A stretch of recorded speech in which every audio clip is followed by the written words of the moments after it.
Welcome to the Leadership Melting Pot. My name is Romeo Effs, the founder and CEO of Lumerous, social impact management consultancy. And on this episode of the Leadership Melting Pot, you know that every 2 weeks we bring on some amazing guests and we discuss some really bold and borderline controversial issues that will help you in your career, in your business, and in your personal life as well. And on this episode, we're going to be exploring a critical topic for leaders in particular, but a topic that can be used by any of us. It's the power of emotional intelligence. And more importantly, the power of emotional intelligence in leadership and how you can use that to build high performance teams. And especially on the back of COVID and in today's very fast paced and unpredictable business environment, resilience is no longer a luxury, but a necessity for survival and success. I was at an event earlier this week, and we were listening to the chair of KPMG, and one of the questions that was asked is, what are some of those leadership skills that leaders need to have for the future? And she said, resilience, resilience, resilience. And emotional intelligence is the basis, I would say, of that. So, join us as we dive into this world of emotional intelligence and discover how leaders can build resilience and build this resilient culture within their teams to thrive in adversity.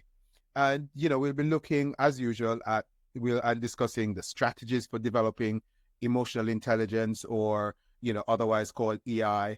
How do you foster a culture of resilience? How you measure the progress of this on this critical journey? So get ready to learn how to lead with emotional intelligence and build a strong foundation with our amazing super guest, Spencer George. Welcome, Spencer. And I can tell you that it took us like 2 years to get here, because I met Spencer years ago at an event, and I'm like, I definitely need to get you on this podcast, but he's just super busy, I guess. And but we've chatted outside of this, but it's the right time, I think, and especially with all that's happening. So Spencer is a senior HR professional and an executive coach. He has over 15 years of HR experience in global financial services. He is currently HR lead for the world's largest pension investment fund. He's highly experienced at working with senior leaders and execs and focused on the people strategy development, change transformation. I mean, some of the things that when we talk, he tells me he has done and are doing is just amazing, because the people component of any organization is the heartbeat. And when you have people who can really understand the psychology of individuals and how to make them perform and work better, it's amazing. He has a deep understanding, on things like compensation structures and all of these HR kind of elements, benefits, engagement, all of that. Things that makes people like me, let me pull out my hair, although I don't have any hair right now, so. And he has worked throughout, the UK, and as I said, with global organizations. So you don't get to the level that Spencer is at without having the knowledge, the experience, and the qualifications. So he is well set to help us on this journey. I hope I did you justice, sir. You did, and yeah, I read that. So you read it very well. Well, I didn't. You added lots of stuff in that. No, thank you. It's great to be here. I'm sorry it's taken so long. I was just scared. So, but here I am, not scared. Says the HR professional who has to make some serious tough decisions sometimes in his life in terms of I'm sure you've gone through the rounds of redundancies and firing people and all that. What's more scarier than that? That's horrible. Although, when I worked for Merrill Lynch for 10.5 years, so you start to get used to, unfortunately, redundancies and kind of workforce reduction cycles.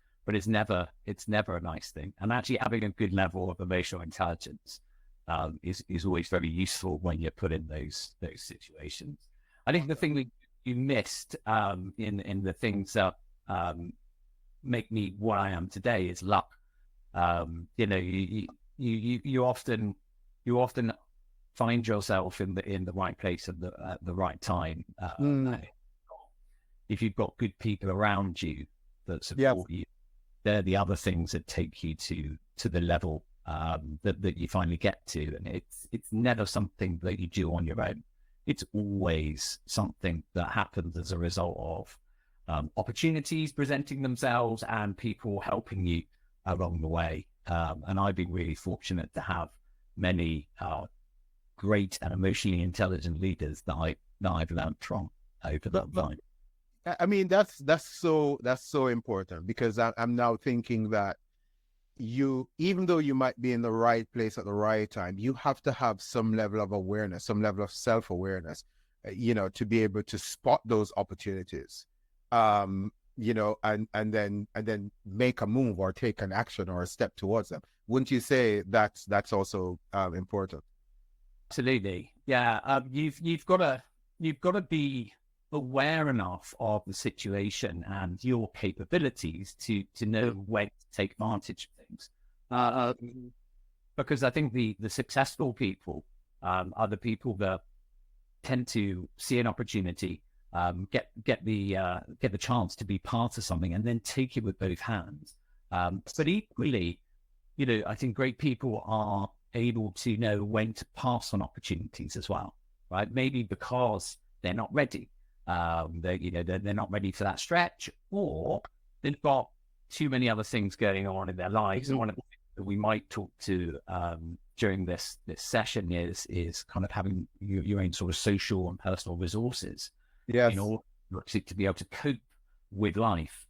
And if your resources are low because you're stressed or you've got too much on, sometimes even more on, even if it's a great opportunity, may not be the right thing to do. So, passing on things as well as taking things is both critically important, I think. And do you think that, and we'll come on next to like really defining emotional intelligence for everyone, but do you think that emotional intelligence plays a part in recognizing when you need to pass on something, when something is just not right for you?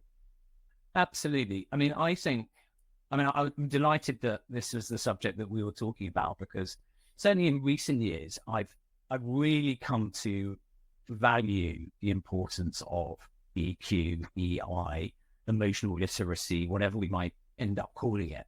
Yeah. I think it's the fundamental building block of any good leader. Genuinely, it's so critical for all of these things. Any decision making ultimately stems back to having good EQ. Now you can have great IQ, but the thing about IQ is it will only ever get you so far. And I think about what a differentiator is, and often the differentiator is the EQ side of things. Yeah. The IQ gets you there, and it allows you to be able to operate. So and IQ is more your qualifications, that quantitative kind of your qualifications. Brain power. Essentially. Yeah. Right.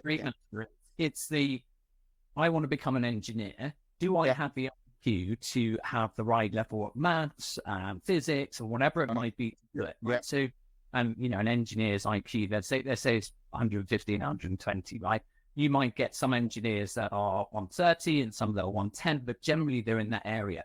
What makes an amazing engineer, if we kind of look at that, is someone that has the EQ on top of that, right? Because the EQ differentiates you, I think. Yeah. So how would you define emotional intelligence then to an ordinary person that's probably thinking EQ, emotional intelligence? What is that? How would you define that so that people can understand? So I mean, I think the best place for people to start is to kind of go back to the beginning of this and read Emotional Intelligence by Daniel Goleman, because that kind of really does sort of set it out. But what he'll say, and I think what most people will say, is there's sort of four critical elements to EQ, EI. One of them is self-awareness. So it's the ability to understand what's going on inside you.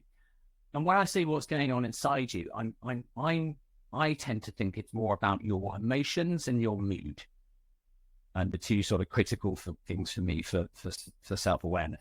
And listening to yourself and understanding kind of how you're feeling, because it's normally a feeling, so it's real, right? It's something that's real because it's a feeling. Understanding that is self-awareness. So that's kind of the first part of it. The next thing is kind of self-management. So it's the ability to manage those feelings and those emotions and those moods when you spot them, right? So what coping strategies do you have in order to either make the best of those moods and emotions or to mitigate them? So that's self-management.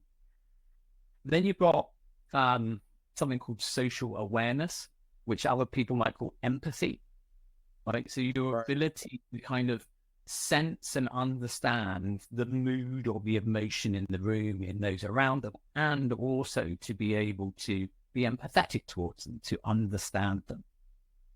And that the kind of the fourth one is around relationships and relationship management. And this one for me is really interesting because this kind of goes way back in our brains to our sort of mammalian brain. So, you know, when we evolved as zebra or horses or cats and dogs or whatever, right? Before humans came along and started to kind of think with the front part of their brain. Yeah. Part of the social group and surviving was the most important thing, right? If you couldn't be part of a social group, then you couldn't survive. You were on your own. You couldn't hunt together. You didn't have, warmth against the cold. If you could get together, so that relationship management is really deep rooted within us. The need to be able to make friends, make acquaintances, understand the mood of a group, and be part of a social sphere. And that's really critical to EQ. So they're the sort of four things. So this sort of self-awareness, understanding self-management, how do you control your moods and your emotions and your feelings? You have social awareness, so, being able to be empathetic and understand others. And then this relationship management, your ability to be part of a group and operate as part of a social group. They're the kind of the critical elements. And interesting, they are kind of the textbook critical elements as well. Yeah. So this is something I've kind of made up. That is kind of widely. I wish I had made it up. I haven't made anything up, unfortunately. I might make some stuff up in a minute and see you can try and catch me out.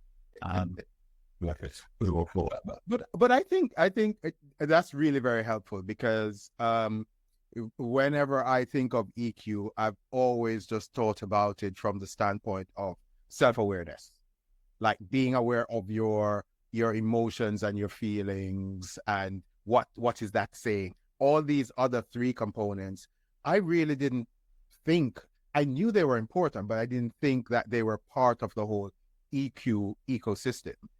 But there's this.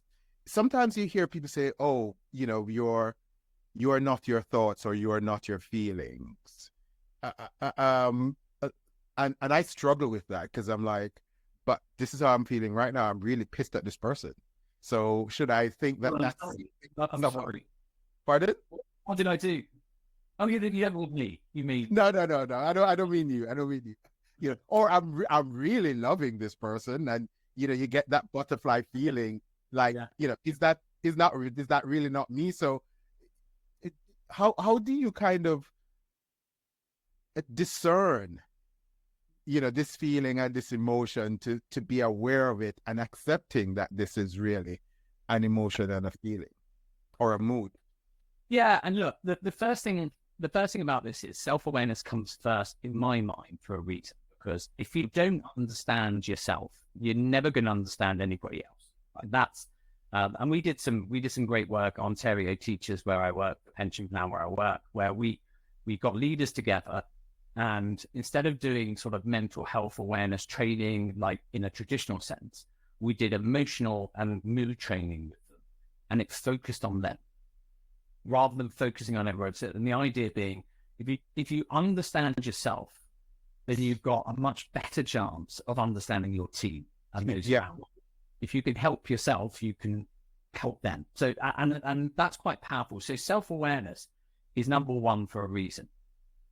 To go to your point about this kind of what you feel isn't what you think, or what you think isn't what you feel, that paradigm there, to me, everything you feel or you think is real because it's happening. It's how you, it's a natural response to something. So if I'm feeling scared or frightened, it's because the part of my brain that's hardwired through millennia to feel scared is doing its job, right? It's saying, you're scared, either you need to run away or you need to get or get the bow and arrow out, or whatever it might be, right? It's telling you to do something, and it's getting your adrenaline up, and these are kind of normal responses. And that's the thing, it's kind of everything that's going on up here are real feelings, they're real things. Now, you might think I'm overreacting to something, and then that might be, your executive brain, or your kind of more modern part of your brain, your prefrontal cortex, is saying, okay, I've got that feeling, I've got that stimulus.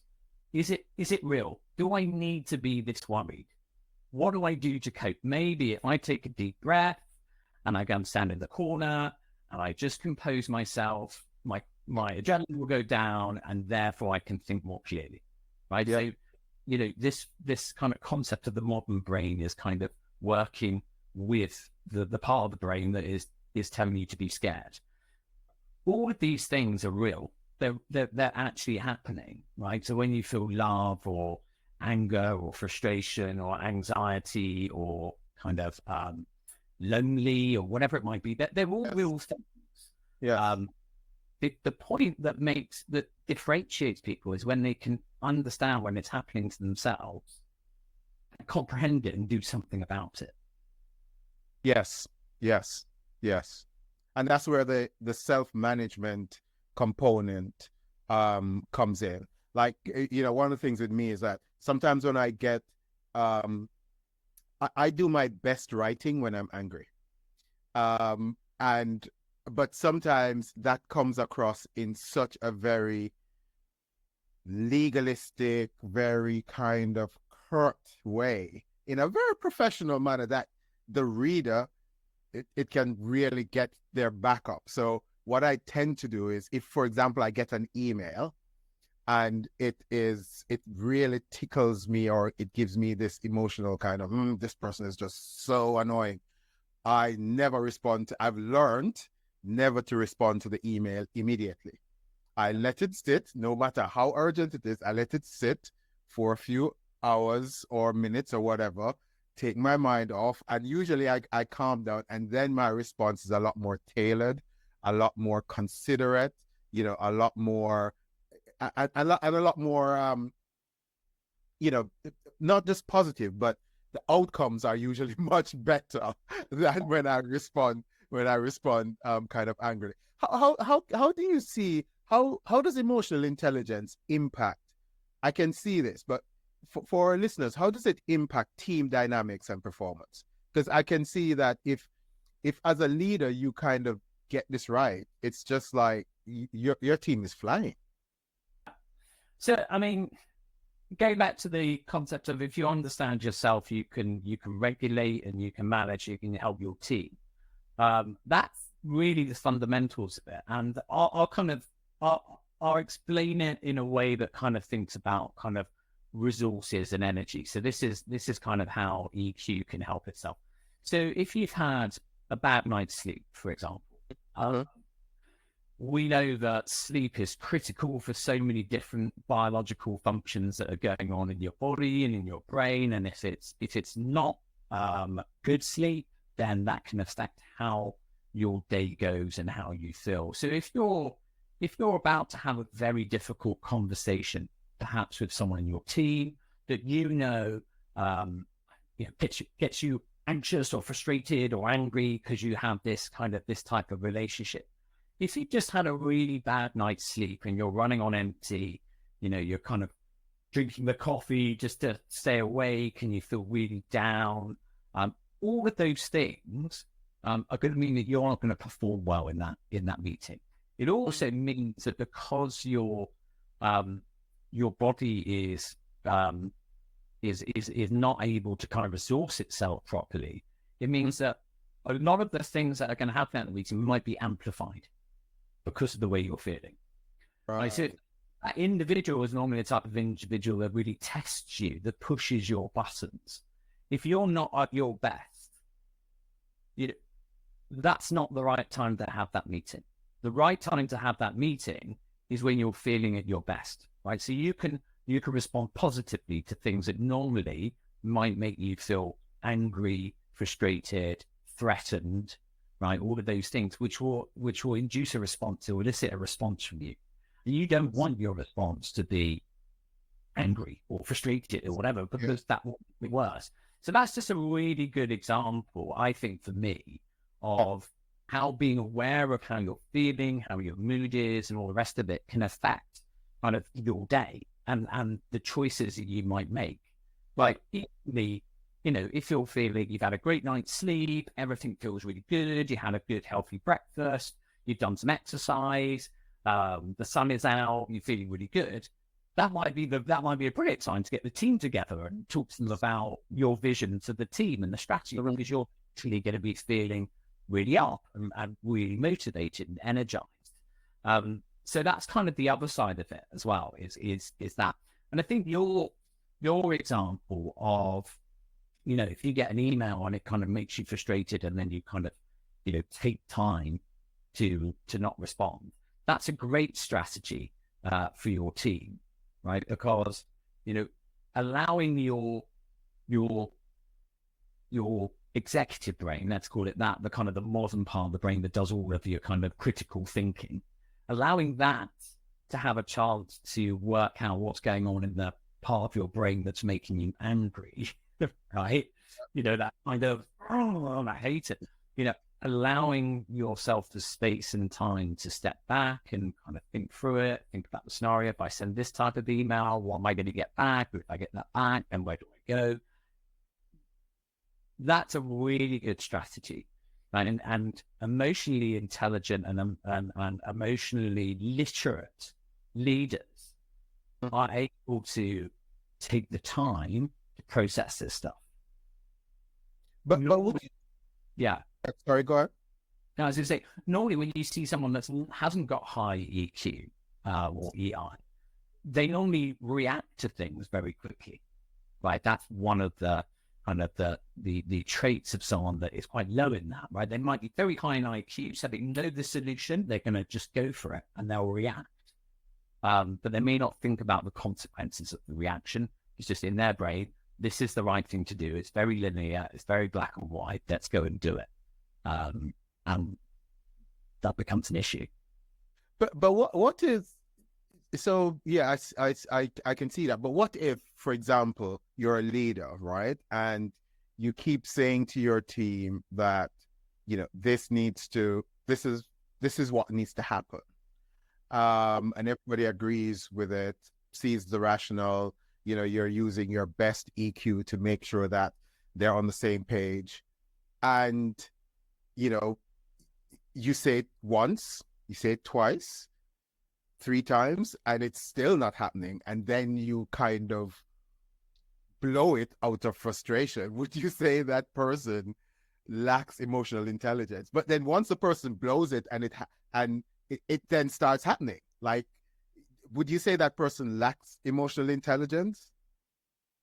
No, I wouldn't. And I would say that even the most emotionally intelligent people react to stress, right? Right. Because stress is an agitator, right? It's something that weighs on us all.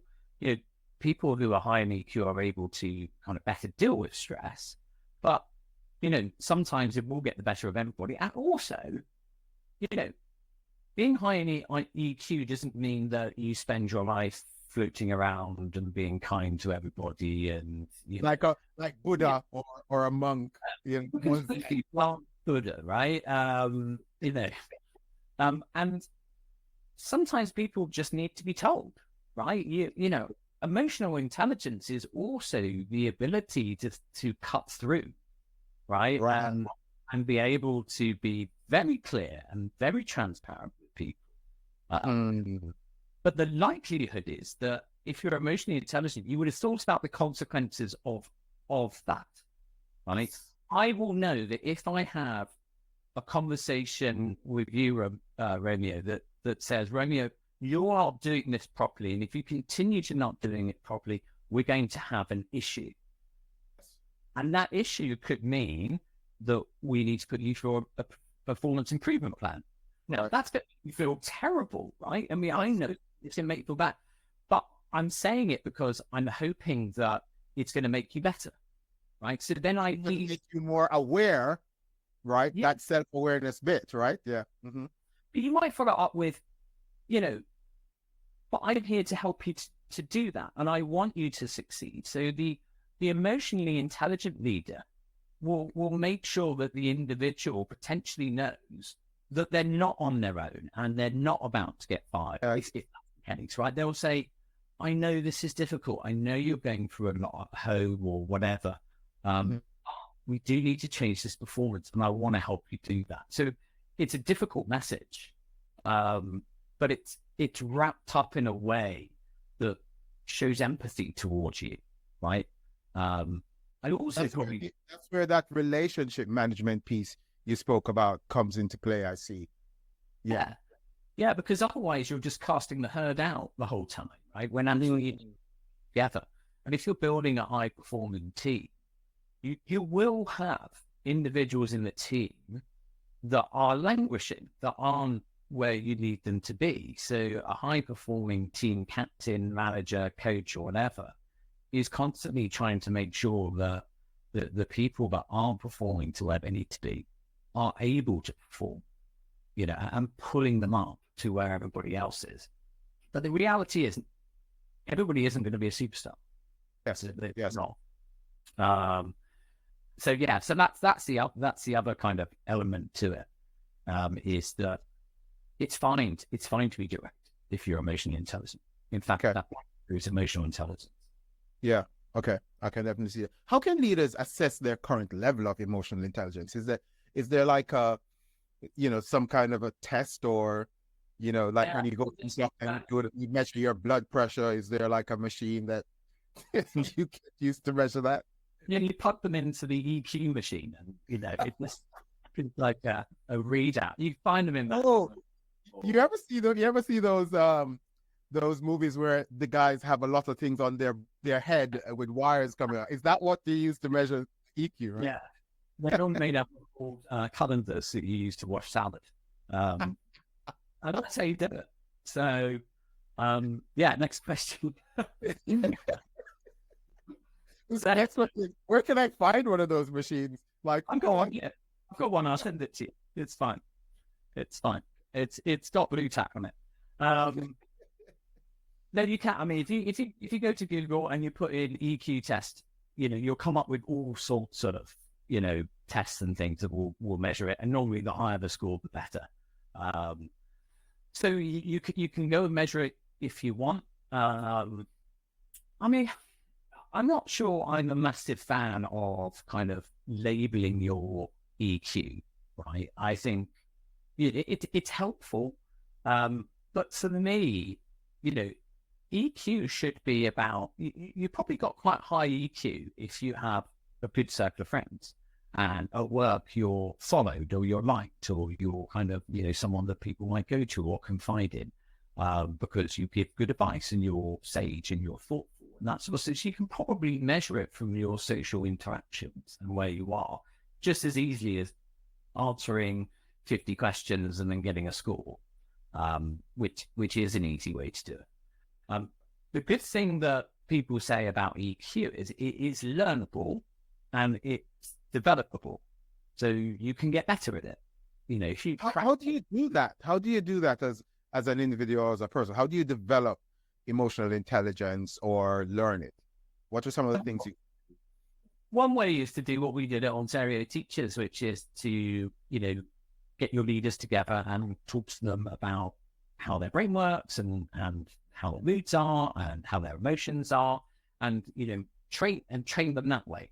Give people the tools to understand that what's going on in your brain is critical for you to understand as much as you can, because that will help you through life, right? And that will help you through work.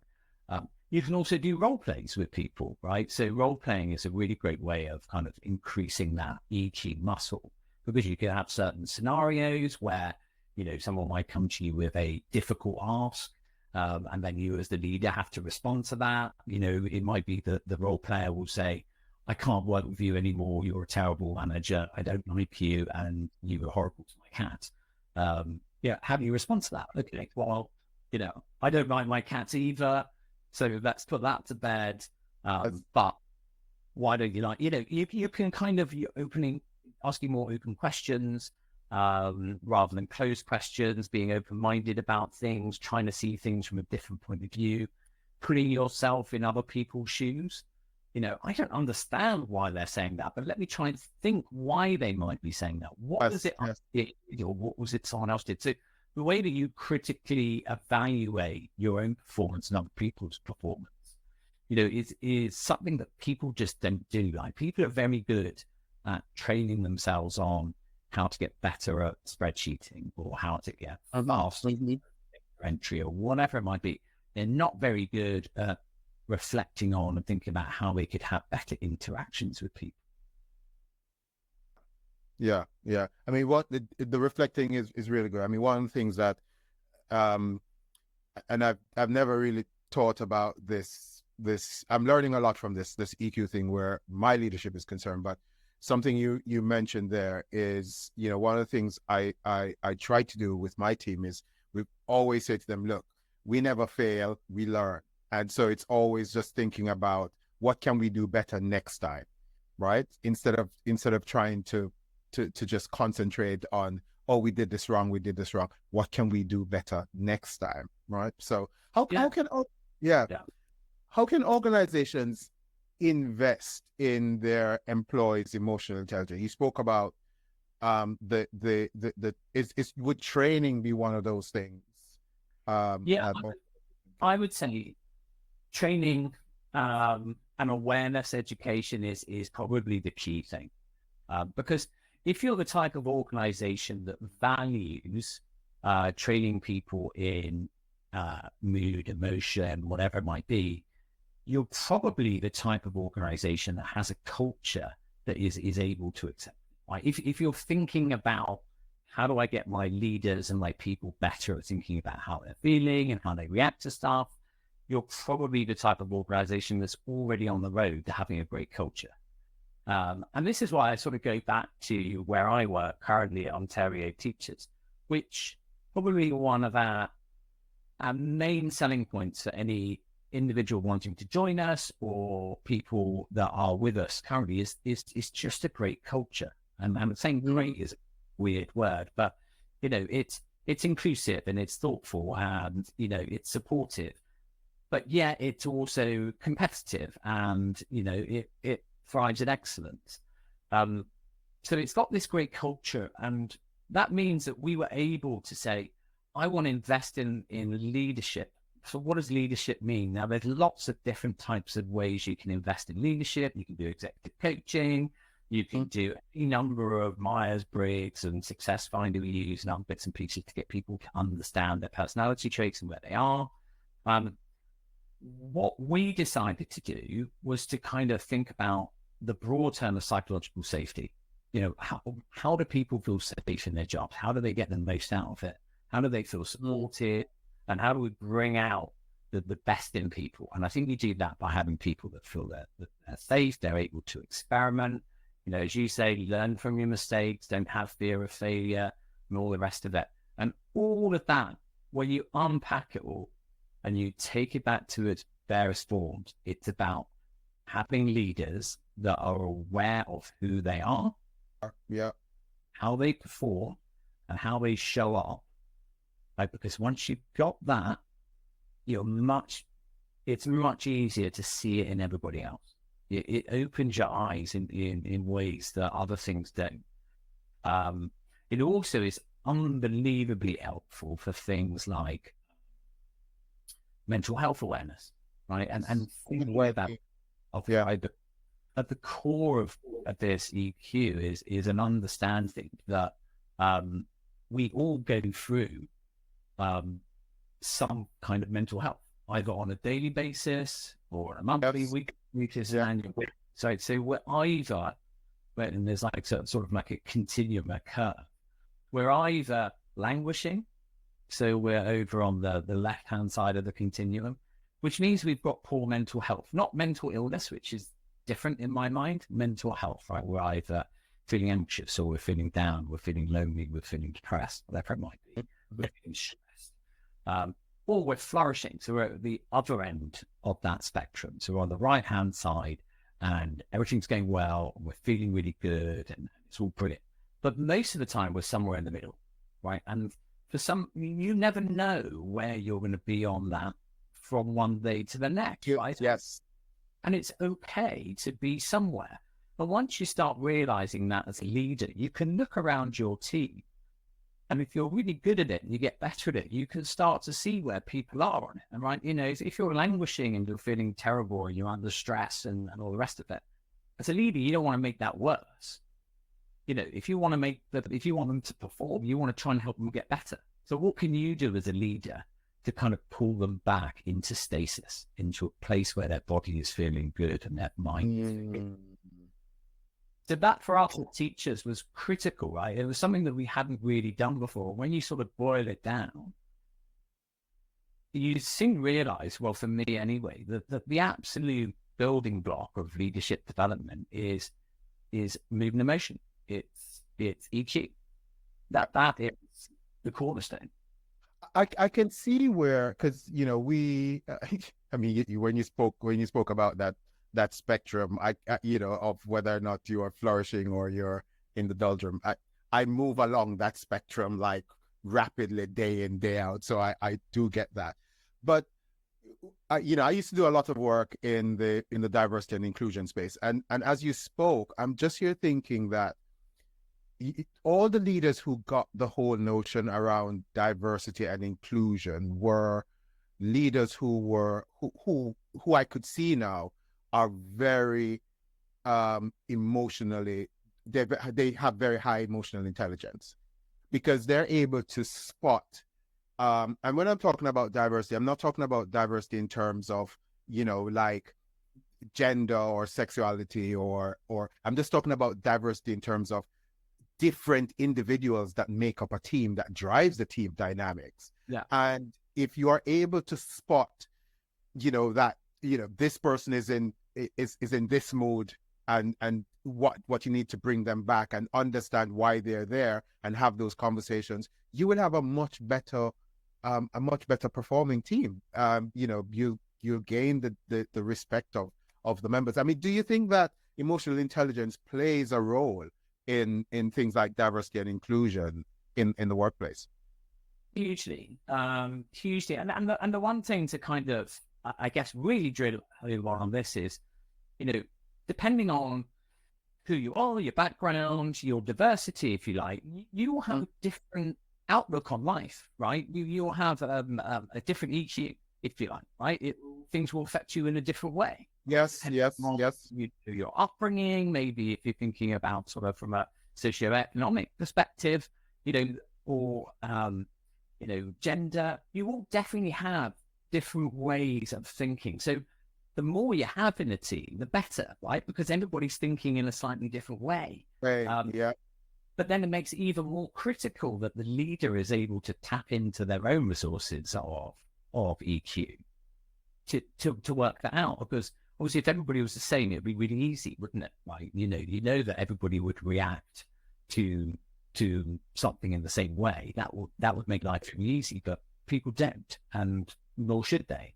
So yeah, it's got a huge role to play in D&I, and I think that the more you focus on the diversity of thought, the more you're simply to bring that into your teams and to make it flourish, right? Do you think that it's harder to kind of coming back to the point of how do you cultivate EQ in your teams? Do you think that this new way of working right now, and I hope I'm not putting you on the spot, this new way of working of either complete remote or this hybrid model, do you think this makes it harder for organizations and for leaders to kind of cultivate this EQ in the team? Yeah, I mean, for me, I'm not saying this is right or wrong, but my view on it is that the further away you are from someone, the harder it is for you to really understand what they're going through, right? Because we pick up there's so many cues that we pick up that are nonverbal, True. when you're with people. And when you take away the opportunity for people to come together and go back to their natural state, right? The natural state, we go back to that mammalian brain that, that walked several hundreds of thousands of years ago. As herds, they were together, right? They fed off each other. That's the social part of it. And when you think about social resources, if you're on your own all the time, and only having these types of interactions, my argument would be that your social resources are potentially going to be lower than they should be, which will then manifest itself in different ways. So the opportunity for people to connect and be together now, hybrid has enabled us to do that. So even if it's 2 days a week, 3 days a week, 4 days a week, I think that's better than no days a week. Which is why people have offsites, right? That offsites is the thing, right? And we make a big deal of offsites. You spend money on offsites, you have team building sessions and things. We don't do that just for, a lot, right? We do it because when you get people together and you get them to share experiences and to laugh together, to cry together, to tread on each other's toes, to fall in a canal or whatever it might be. Yeah. It's experiences are the things that bind you together. Like you understand a little bit more about that person that you didn't know before. And that little bit of understanding will enable you to be more emotionally intelligent about that individual. Especially when you have people working in different offices, like, different locations. Yes. Yeah. And my team will be going over to Canada in November for an HR offsite. And we love it. We look forward to it because it's the opportunity to genuinely spend quality time with those people that you'd only ever have these interactions with, right? And you then feel part of the team. You feel part of the herd, right? Yes. It's so important. I make a brilliant PA, by the way, Spencer. I carry bags very diligently. So when you yeah, I've already booked you in. So this is good. Unfortunately, you can't carry my bag though. We just have to come as a pair. We'll go by our mum's house. Yes, exactly, in Jamaica. But so this just brings to mind that, during COVID, you had some companies that managed that whole process way better than others. And some leaders that really coped with it much better than others. Do you think that EQ had played a part in that? In terms of managing challenges and crisis and stuff like that? Yeah, hugely. Because if you think about the stress on everybody during that period, unless you were furloughed and you were enjoying furlough, but you probably worried about your job or your financial situation, everything. But if I think about Ontario teachers and we all went remote and it all went remote overnight, I think by and large we did an amazing job. If I think about our London office, because we had a lot of people that realized quite early on that connecting with their team still was critically important. So the amount of effort and energy that went into having Zoom wine tastings or Zoom quiz nights or whatever it might be, just that kind of 10-minute connect at the end of each day that you normally would have got in the office, just to kind of chew the card or whatever. The leaders that did that were the leaders that had higher EQ because they knew that their teams needed it and they knew that they needed it. Probably more important, I need this. I need to know the team is safe. I need to know my team is happy. Yeah. I want to be there for them. It's not, I need my team to continue to produce the spreadsheets that they used to produce, right? There's an element of that, but they probably would have produced them anyway. What they needed to know was that the team was still okay.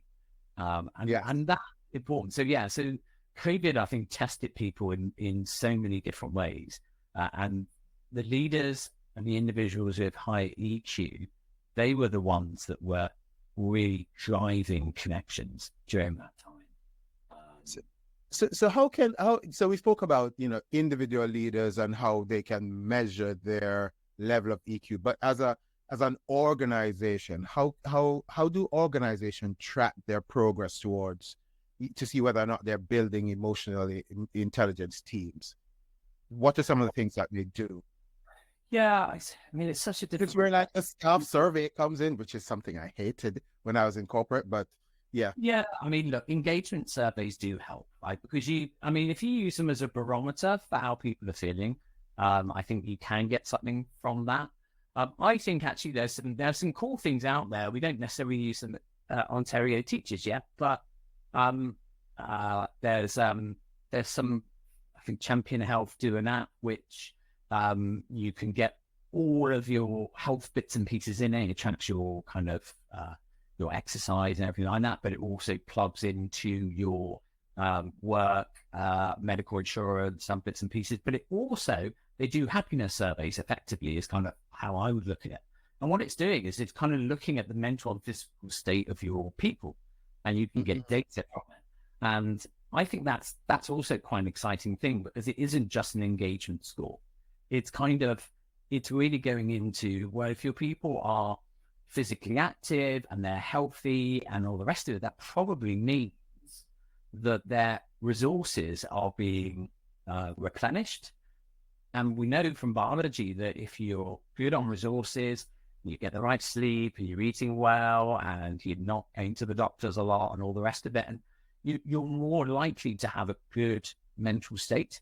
And therefore, you're probably going to be happier as an organization. Yeah. So the organizations that really invest, and in Tennis Teachers we do this, that really invest in well-being, right? And I didn't mean that as a faddy thing. I think the problem with well-being is it can be seen as a bit of a fad, right? Yes. You really understand why you're doing it, right? As an organization, why are you investing in people's well-being, making sure that they're fit and they're healthy and they're, feeling supported and all the rest of it. And if something goes wrong, they can access medical attention or expert quickly. Smart organizations know that will make their workforce happier and more productive. Yeah. And I mean, like, and sometimes when I go into client's office, you can just feel the environment, whether or not it's tense and really very damp and dull. And then when you walk into some others, it just feels alive, and I know that could be wrong, but I think it's, when an organization is healthy, you can actually feel it in the atmosphere, I think, when you walk into the room with the individuals, right? Yeah, I totally agree. And if you can have that as a sort of steady state, then that's really helpful. What it doesn't do is it doesn't take away from the realities of life. And we've just discovered through this that the realities of life means that sometimes you're going to be stressed, right? Sometimes the CEO is going to say, you have to perform. We have to perform. We've got to deliver. Right? So there might be a period of intensity where everybody's feeling a little bit more stressed. Everybody's focused. It doesn't have that sort of happy vibe where everybody's doing it. But it's a point in a continuum, and then if you put everything in place so people can get through that and then come back to a stasis where everything is in balance and people are feeling good, then that's kind of what you're aiming for, because the utopia of everybody feeling super happy all the time it's not real, right? Yes, that's true. There will be times where your team has its back to the wall, but you get my team right now, yes. Yeah, exactly. Yeah. And, when you've got your back to the wall, that's when you need to have emotionally intelligent leaders, right? Who are saying, look, I'm not I'm not saying that everything's great and everything's wonderful and don't worry about doing that work. I'm saying everything's tough, everything's hard, and we need to do that work. But don't worry, I'm doing the work with you. And if you've got too much work on, tell me. And then you create this environment of safety where people can say, do you know, I just can't complete that task. I haven't slept properly. You want that to be there, but you also need to acknowledge that the chances are it will be there from time to time. You will have a situation where it's hard, right? Yeah. And I mean, I'm thinking about, all the changes that are happening globally right now, the geopolitical changes, the AI and the impact that people are worried about that having on their job, things like this hybrid working, all the social justice movements going on, and employees want to get involved and have their voice heard. Do you think that these trends are actually impacting emotional intelligence in leadership? And how can leaders, navigate all of this? Wow, it's such a good question. And I think it's a good question because I don't think anybody really knows. The AI journey is so new. I think, anybody that professes to kind of know how that will affect people and how it affects people is probably reaching a little bit. I don't think we're there yet. I think what is helpful is sharing with your staff, if you're a leader, that we're all going through this together. Uncertainty isn't necessarily something that's exclusive. You can share, I'm feeling uncertain. I don't know what it means, but what I do know is that we're all going through this together. I think that's where emotionally intelligent leaders can be helpful. The reality is also that people have a mindset that AI is going to be destructive for employees or going to take away jobs and things like that. But I think the reality might be different. Yes. It might enhance people's roles and make people's lives better. I mean, we had I chaired a forum the day before yesterday, and one of the tasks I wasn't looking forward to was writing up all the notes from it. AI has allowed me to record it, and it's given me a very good summary and written it a lot better than I could write it. So, that's really my life and my work, because the 2 hours is 10 minutes. So, there's a lot of that stuff. And if used properly and correctly, I think we can try and, demonstrate to people that this might be something that's exciting. Right. Equally, it might change a few things. And we go back to biology. Change does something to your brain that makes you feel nervous, uncertain, anxious. It's very natural. It's very normal. It's how you deal with that, how you cope with that that's important. Yeah. And I mean, AI is one. And as I said as well, that, like, for example, there were so much people who I met who got involved in the whole Israel-Palestine debate. In America, it's so polarized right now with the elections. And as leaders, we also have to be aware of the impact that is happening, that is having on the people that we lead, whether or not they are involved in it, yes or no, they're impacted by it because they think about it. Some of them might make them anxious, might, get them stressed. So these are, some of those things that as leaders, we also need to be aware of and think about, how is this impacting on my team and the way how they're going to show up for work and perform. If you had, say, 3 things that leaders need to make sure that they do in order to, one, take emotional intelligence seriously for themselves and for their team, what would those kind of look like? I wish you hadn't said resilience earlier, because you can say it again. It's fine. That sounds like that. Can't eat that. I want that.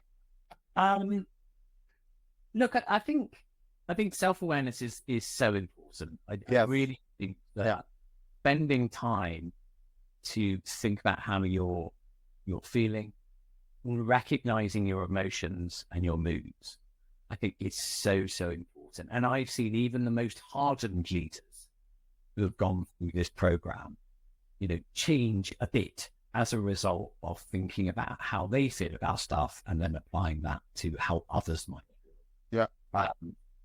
I think that you've just made a great point, actually. So self-awareness, I think putting yourself in other people's shoes is also really, really important. You mentioned about Israel, Palestine, that had a very different effect on me than it would have done to someone in my broader HRT who's from that region. They would have been feeling scared and anxious and all the rest of it. I would be sort of thinking, oh my God, this is all crazy. Yeah. And then you might be thinking, wow, I got relatives, and what does this mean? Then feel safe at home. So I think trying wherever you can to put yourself into people's shoes, and that goes to empathy, I think is also a really good thing. So I think self-awareness, empathy, as in putting yourself in people's shoes. And I'm gonna go for positivity as the third. I think that often, we can fall into a trap of being negative about everything. Yeah. And I do it. I'm a catastrophizer. I will sit there and go, oh my God, my boss just said this to me. That means they hate me. I'm going to lose my job. This is awful. I'm going to have to go and live in a box. The reality is that's probably a million miles away from the case. So I think trying to be positive wherever you can, and this goes back to the coping strategies, taking time to breathe, to get your body back into its stasis, its homeostasis, where it's kind of centered, and then make decisions and then think about it.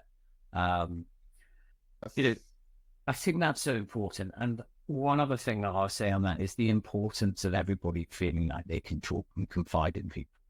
Because life gets so much better when you're able to share. Like if you can share with someone, whether it's a family member, colleague at work, your boss, if you're lucky enough to have a boss that you feel you can share with, sharing stuff takes the burden off. It's like you're in a monologue coming out in words. And sometimes it makes you go, oh my God, I can't believe I'm thinking and feeling this. As I hear it, Yes. Like, well, actually, right now I've verbalized it. I'm okay for thinking this way. That's all right. And if you're the person listening, you don't have to have answers. The job of listening is just as important as the job of advising. So true. It was one of the things I wrote down when you were speaking about openness, especially about uncertainty. And it brought to mind this book I read, Daring Greatly by Brené Brown. Yeah. About just being completely vulnerable. And sometimes we misunderstand what vulnerability means. We think about it in a negative word. But the other thing that jumped out at me when you spoke was the whole notion of accepting the reality. Accepting your reality. And that's a part of self-awareness. Like, this is how I'm feeling right now. I'm bloody angry right now. Right? But then I need to manage it. I need to go take a walk, go in the corner, cool off, but knowing this is the reality right now and not trying to say to yourself, no, I'm good. No, you're not good. You're bloody angry. So, because if you don't accept that. Yeah. How do you channel that anger into something that either positive or makes you feel better? Or how do you critically say, well, why am I angry? Why is that made me angry? I don't get it. Why is it because I've been here before? Well, maybe I have been here before, and that's why I feel angry. Okay, well, how do I get out of that place? I think that's fine. And I think sometimes it's fine to show that you're angry, right? There's nothing wrong. We don't want robots, I love people that are passionate about things, right? That will kind of wear their heart on their sleeve, because I think that's, and also if you were in diverse cultures, different cultures express themselves in different ways. Different ways, yes. So, and that's, we shouldn't be squashing it. But, I always think about it as what my mom would say is the even keel. That kind of, it's fine to go and be passionate and go over here. But as long as you can get back, as long as you're okay you can get back, or you can get yourself back. We always look for that when we hire people. Right? I want passion, I want drive, I want excitement, I want people that kind of express themselves. But I also want people that are aware of themselves enough that they can then get themselves back to the center. Yes, yes, Right. yes, completely. Listen, we could talk about this forever. And you know what? I learned so much today because I must thank you for this conversation for personally, because when I woke up this morning, I was on that complete spectrum over here of thinking that everything is disastrous, blah, blah, blah, in this really horrible mood. But having this conversation just kind of really recentered me, because it helped me to kind of bring things into perspective and to really just bring the self-awareness back up, So thank you for that. Definitely. Everyone will thank you that my mood will change for the rest of the day. I'm just hoping that they can all pay me later. Yes, definitely. As we wrap up today's discussion, everyone, on emotional intelligence, it's pretty clear that leaders need to take EQ seriously and develop the necessary skills to be more effective, to help to manage their team more successfully. And even though, cultivating EQ can be challenging, it also offers unique opportunities. And as Spencer has highlighted, there are a number of ways that, even though we might think it's challenging, there are a number of ways that you can do it in simple steps that over time, you just train that muscle. So, so look out and do those things, because the unique opportunities to leaders to elevate their relationship with team members, and even, in their relationships and personal relationships and other relationships, to drive better and greater results and create a positive and productive, work culture, but also a positive and productive relationship can be meant if you kind of, develop your EQ. So I think prioritizing EQ ensures that both leaders and those that we lead can unblock the full potential of that they have, and achieve that growth and success that we all want to achieve. And as I often say, we need to think about these things. It's a journey. It's not a sprint. As I say, it's a Mo Farah. It's not a Usain Bolt, right? So, don't try and eat all the elephant all at once. So I hope everyone who listened enjoyed the conversation. I hope we provided you with some valuable insights and practical strategies. Spencer and I could talk about this forever. And sometimes when we get together, we just talk a lot about lots of stuff. And I know that he has provided you with some master tools for how to develop and build your emotional intelligence. So I want to extend a heartfelt thank you again, sir, to our amazing guest for bringing your expertise on this critical topic. Spencer, thank you so much for having me. Thank you. Brilliant. So if you'd like to learn more about what we do at Lumerus, if you're challenged to integrate the principles of corporate governance, or ESG, and we write it little e, big S, big G, because we focus on the S and the G, into your business operations, to monitor, measure, and report on them, contact us at enquiries@lumerus.com or visit our website. We can also be found on all socials: YouTube, Instagram, Facebook, Twitter, LinkedIn, Medium. These guys, my guys, go all the way out to make sure we're everywhere, so you can't miss us. So just search for Lumerus on any of these platforms, and please feel free to follow, subscribe, and like our content.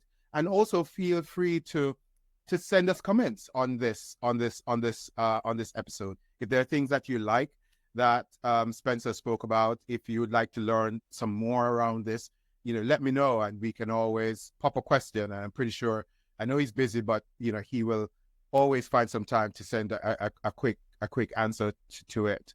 So that's all we have for this episode of the Leadership Melting Pot. Thank you all for tuning in. As usual, I'd like to acknowledge the Lumerus team behind the scenes, people like Perpetual, Deborah, and Benjamin, who works hard every episode to make this happen. This is the Leadership Melting Pot. It's a podcast of Lumerous, a social impact management consultancy. And as they say in Jamaica, walk good. See you next time.